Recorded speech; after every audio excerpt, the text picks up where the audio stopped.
Hi there, I am trying to add a default domain key. This is the one that SiteGround has put in by default, and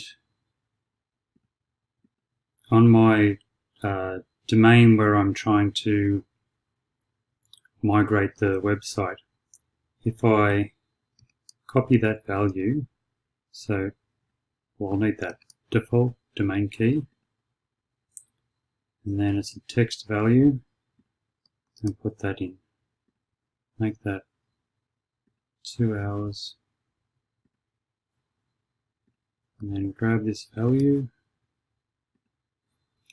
and put it in here. It says invalid field. Now if I take this backslash out of here, that seems to make it better. Now I'm just going to take out the quotation mark there, and it says invalid value for type. If I put the quotation mark back and create, the record is created.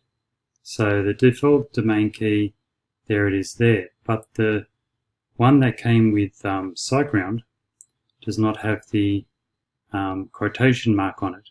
So I'm wondering if this is correct. So that's my additional question for the default domain key. If you could let me know, that'd be great. Thanks, cheers.